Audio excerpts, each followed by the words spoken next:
Jerry Allerton, age 21. Single, picture of the average American young man, full of confidence and high hopes, trying to find a place for himself in life? Perhaps. But with an interesting slant. This young man at 21 already knows more about one of the most incredible and rapidly expanding new sciences of the space age, underwater sound, than most of us will learn in a lifetime. Jerry Allerton, Petty Officer, 2nd Class, U.S. Navy, sonar technician, submariner.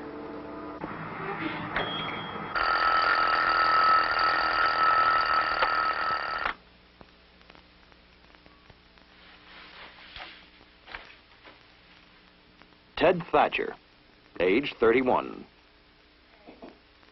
Married, father of 2, a shortstop, and a ballet dancer. Life for Ted and Mary Thatcher is not too different from life for thousands of other young married couples. They coach the Little League, worry about finances, do the housework, and support the PTA. In his job as diving officer aboard one of America's newest fast-attack submarines, he takes a step or two beyond the responsibilities of the average man. Ted Thatcher, Lieutenant, U.S. Navy, submariner. Please, yeah.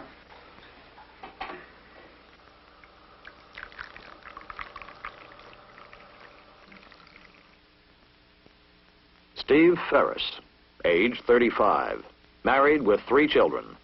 Again, with interests and concerns like those of husbands and fathers everywhere.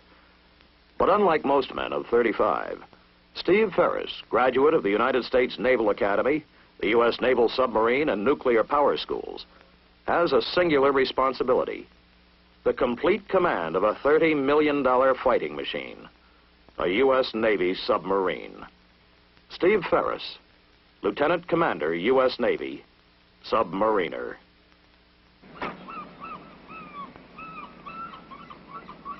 Ed Corbin, age? Well, only his wife and the Bureau of Personnel know for sure, but he admits to 27 years in the Navy. And 6 kids, 1 already graduated from college. Ed could have chosen a less hazardous life, as a plant foreman or construction supervisor maybe, or almost any white-collar job you want to name. But Ed Corbin has been in submarines since World War II. On purpose. Because he likes it. And because he thinks it's worthwhile. Going to sea is nothing new for Ed, or for his family. The routine is so familiar that the kids usually don't even make it down to the pier anymore. Ed Corbin, Master Chief Petty Officer, U.S. Navy, submariner. This is about these men. The Ed Corbins, the Ted Thatchers, and the Jerry Allertons. Of many ranks and ratings at bases throughout the world.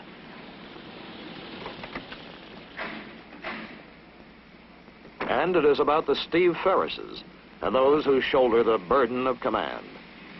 It is about the modern United States Navy submarine, an awesome weapon system, a superior fighting machine created out of the expanding knowledge of today's modern technology. But more important, it's about the men upon whom the machine depends, the men who run it, guide it, and make it do its job.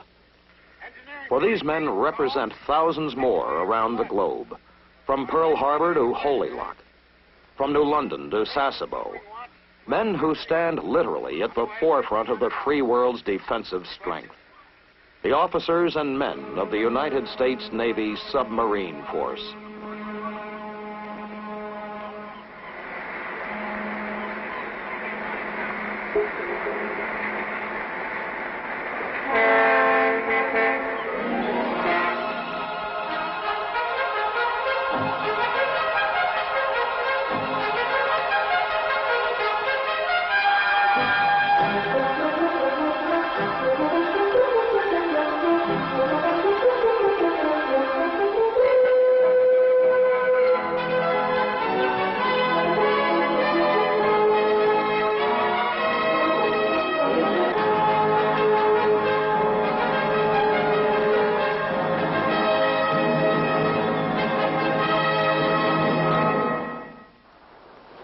Today, with many eyes turned outward, toward the outer space away from Earth, some men have turned their attention toward an inner space beneath the surface of the seas. It is in that world of inner space where these men, the submariners, go to play a deadly serious 20th century game of cat and mouse. In the years since World War II, the rapid development of underwater technologies has thrust the submarine into the forefront of the naval balance of power. Submarines today are faster, better equipped, and have longer endurance than ever before. The ability of a would-be aggressor to cruise to within a few miles of America's shores makes the unfriendly submarine one of the greatest potential threats to our security. The result has been the establishment of ASW, anti-submarine warfare, as a primary Navy mission, and the development of the U.S. submarine as the primary anti-submarine weapon. You are aboard one of the newest attack submarines in the U.S. Navy. Its assignment, to disappear beneath the surface of the sea, to proceed silently and undetected to its assigned location, and to patrol on station, where it will detect and, if necessary, destroy any unfriendly intruder. This is the new look of ASW. Submarine versus submarine. The quiet, tedious exercise of skill and patience.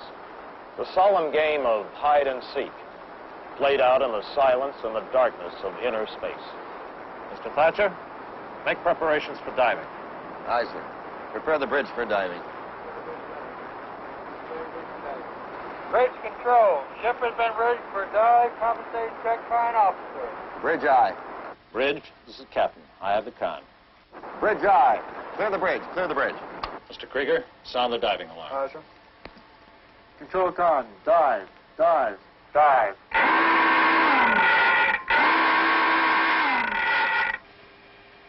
I'll head 2/3. 2/3. Bring out the bow plane. Bring out the bow plane, Judge. 2/3. Straight board, sir. Straight forward aye. Con control. Straight board. Very well. Make your depth 200 feet. 200 feet aye. Make a depth 200 feet. 200 feet, aye, sir. 5 degree down bubble. 5 degrees down. Open and down.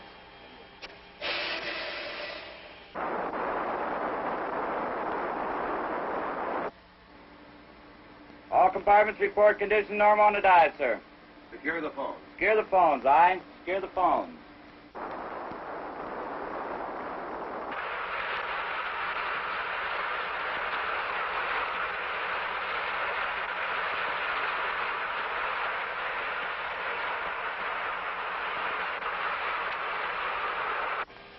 All right, ease your bubble. Keep my bubble line. Steady on depth 200. Stay on depth 200 feet, aye, sir. At 200 feet, sir. Aye. Mr. Krieger, take the con. The course is south, speed 3 knots, depth 200 feet. Course south, speed 3 knots, depth 200 feet. I have the con, sir. For all intents and purposes, we have disappeared. Once she descends below the surface, the submarine loses contact with the world above. She is cut off from the familiar means of surface communications by the opaque water around her. But that's the way the submarine wants it. For of all her weapons, the greatest is her stealth, her invisibility, her ability to move undetected wherever she wishes, extending naval power even into enemy-controlled waters, where air and surface forces cannot retain control. One invention has had a special role in vastly improving the submarine's underwater capability. This is sonar, the underwater eyes and ears of the submerged submarine, product of one of the most intensive development programs of the post-war years. With extensive training, long hours of practice, and perhaps a little imagination, the skillful sonar operator can learn the distinguishing characteristics of the sounds that fill the seas around him. I guess the most amazing thing about underwater sound is how much noise there is in the water. You know, sound has been known to travel as far as 3,000 nautical miles through the water, even more. Somebody once described the ocean depths as a huge, almost unexplored jungle with mountain ranges, canyons, populated with strange creatures, and with all kinds of noises racketing through it. Actually, the air in our atmosphere is a fluid, just like the sea. But the water is much more dense, so sound can travel further in water. Although you can't see them, there are several arrays of hydrophones on the outside of the submarine hull to pick up sound. Then the sonar equipment amplifies it so that we can hear it better, identify it, and tell where it's coming from. It's a funny thing, but after a while you can almost see with your ears the things that are moving in the water around you. Whales. A whole school of them. I never realized there were so many whales in the ocean. That's a merchantman, probably an antique. She's probably giving it everything she's got and making about 8 knots. There's a porpoise. Scientists believe they can actually talk to one another. The modern submariner, a new breed. Young, technically oriented. Some trained for as long as 2 years to the equivalent of a $20,000 education. But the submariner certainly is not just one man or type of man. There's much more to the story which should be told. The Navy, with nearly 200 years of superiority on the seas, is rich with history and tradition. The accomplishments of today are, of course, the result of yesterday's labor in the submarine service, just as anywhere else.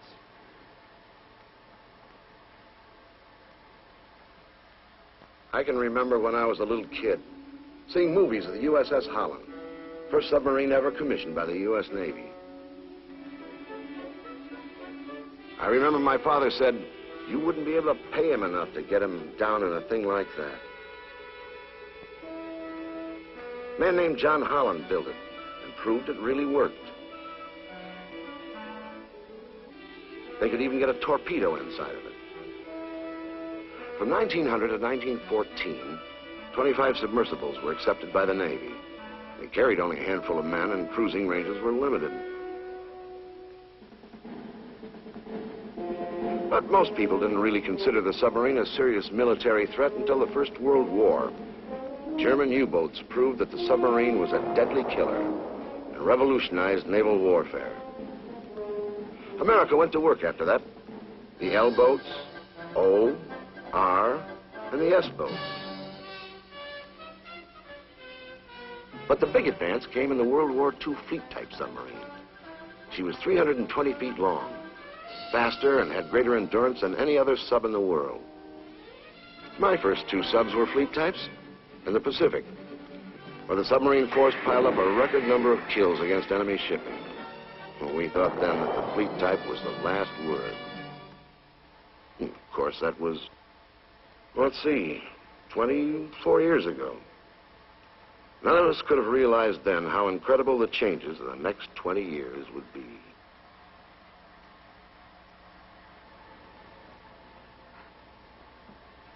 The changes in submarining in the years since the Second World War have indeed been incredible.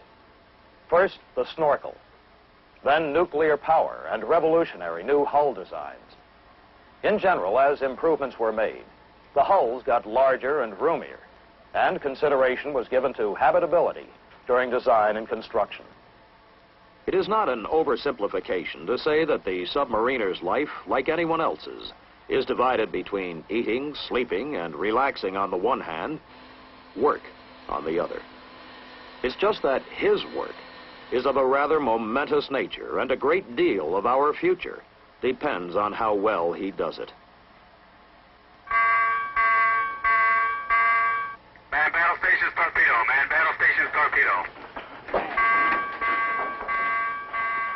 It has been said that there is more science packed into a submarine per cubic inch than into any other warship. At no time does the full scientific and technological potential of the submarine come into play as it does during a fighting situation. Our submarine has been assigned to set up a designated zone of defense. This zone will be invaded by a submarine playing the role of a hostile intruder. Our mission? To discover his intrusion, pinpoint him, and simulate his destruction.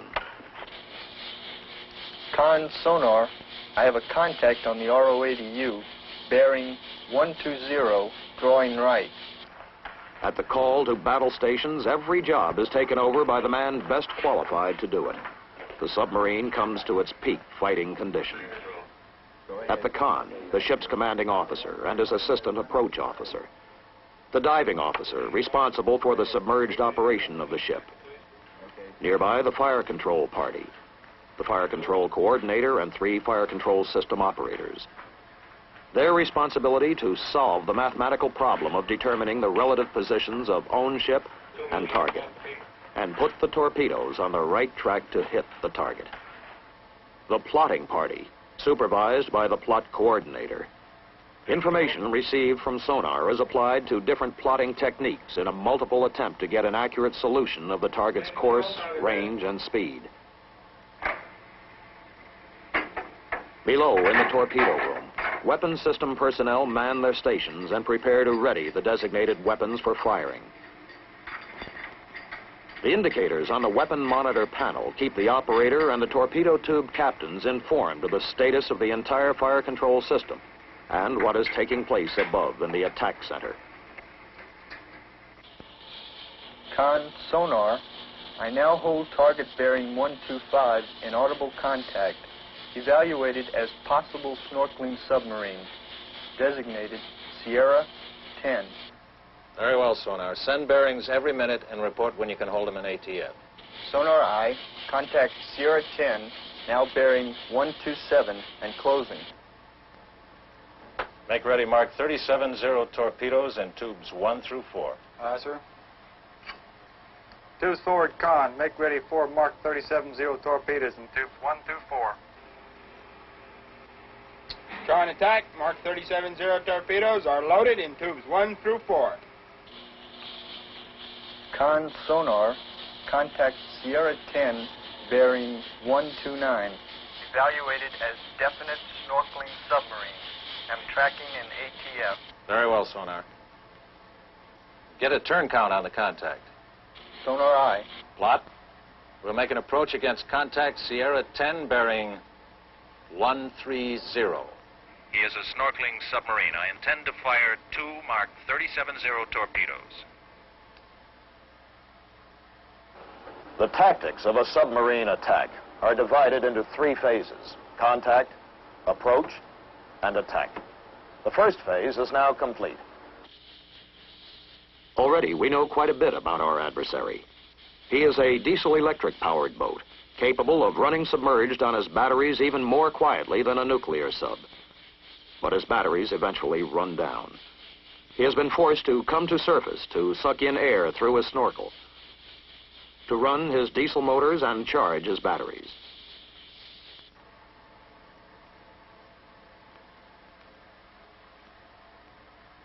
Now, in the approach phase, careful analysis of sonar information begins to reveal the position and motion of the target. The plotting party and the fire control party, using the sonar measurements, begin to pinpoint a target they cannot even see.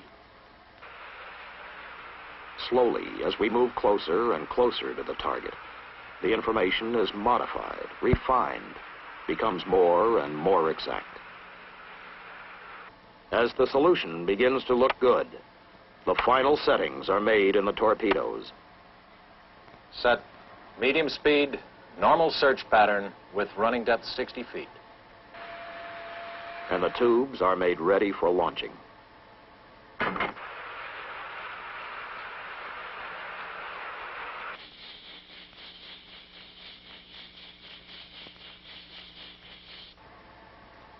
How does your solution look, Mr. Green?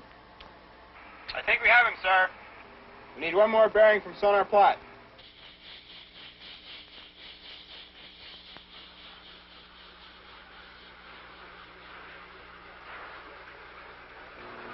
Con sonar, contact has secured snorkeling.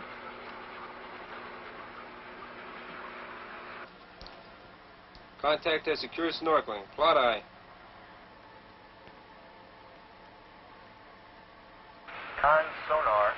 contact is cavitating.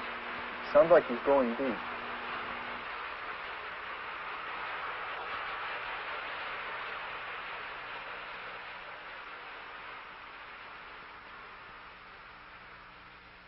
Sonar, contact has faded.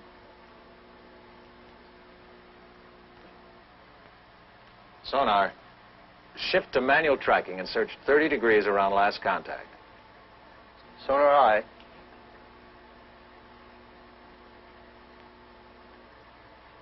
Sonar, do you hold him?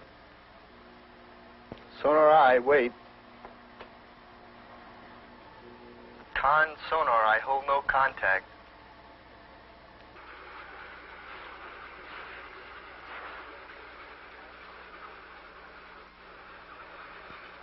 Sonar holds no contact. Flat eye.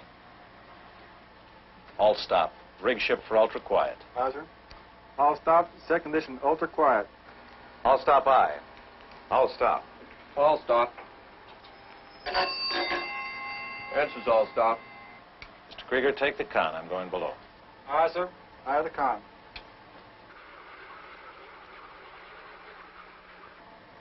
Moments before the fire control solution is solved, the enemy stops snorkeling and goes deep. Running on battery power, he is almost noiseless. Our strategy? Hover silently so that the enemy won't know we have heard him. Wait for him to give himself away. We picked him up here, snorkeling, Captain, and followed him to here. When he dove, he must have gone right ahead this way, Captain. He could be making a run for it here, Captain. He's got a full charge in his batteries. He may go deep and sneak by us. Right. We probably had him just as he was completing his charge. That means he'll be good for several hours. But he'll have to go slow or we'll hear him. Now, my guess is we ease over this way. We should pick him up about here, right after lunch. Yes, sir.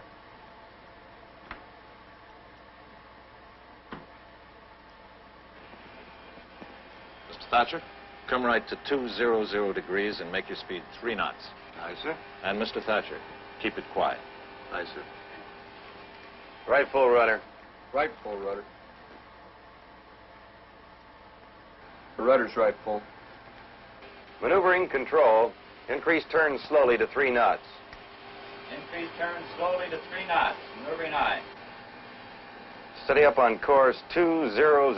Steady course 200, helm aye. And now, what is the hardest part of all for some? The waiting. The careful, stealthy moving silently toward where the target possibly may be. The patient biding of time, however long it may take. Submarines used to be weapons of opportunity. They'd cruise around until they happened to find an enemy ship and then wade right in. Today we bide our time. The modern submarine, with its long-range ability and endurance, has become a weapon that chooses its opportunity. We wait to strike until we're sure where our target is.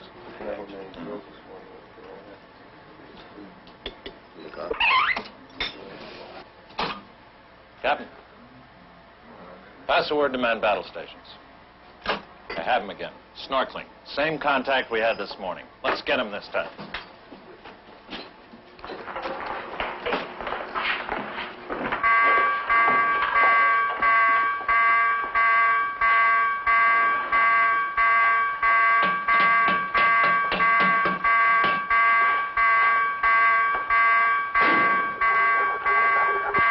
How's your solution, Mr. Green? Looks good, sir. All tubes ready in our respects. Match sonar bearings and shoot. Set. Shoot. Fire one.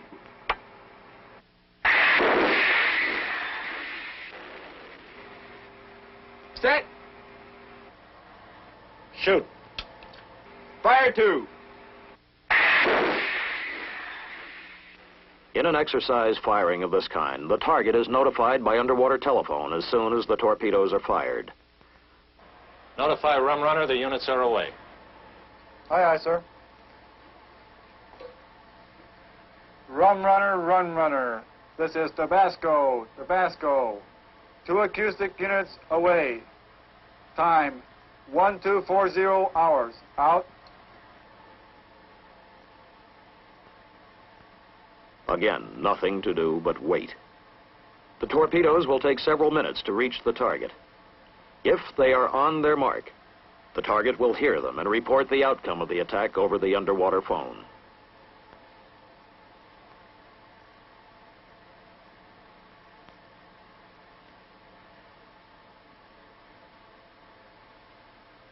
Tabasco, Tabasco, this is Rum Runner, Rum Runner. Your units contacted on sonar shut down at 12:48. We now have them sighted in our wake. Evaluate your firing successful. Rum Runner out.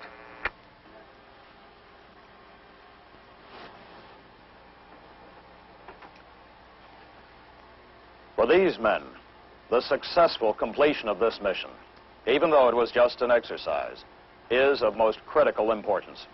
For they are practicing the skills they may someday be called upon to use in earnest, skills upon which a great deal may depend. They are working in a new dimension, under a new discipline, and armed with a host of new technologies, which even the visionary builders of America's first submarine, the Holland, could never have imagined. Nuclear power, revolutionizer of naval strategy, giving birth to what had never been possible before, a true submarine. And the accessories which interlock to make the modern nuclear submarine the finest and most sophisticated weapon system in the fleet. The newest and finest sonar equipment, fire control systems computerized and automated, plus the silent propulsion systems and hydrodynamically streamlined new hull shapes, which provide stealth, speed, and maneuverability. And yet, it is important to remember, in all the sweep of technological advance which has brought these mechanical achievements into existence, that none of it can function without the man. The basic element of military capability, said a prominent naval officer, is man, individual man, with his personal dignity and his pride. No matter what machines, what weapons evolve, they will be the product of man. Man will maintain them, and above all, man must control them. Today, a new breed of forward-thinking men maintain that control over one of the most powerful and sophisticated weapon systems, which stands in defense of the free world. They are the Submariners.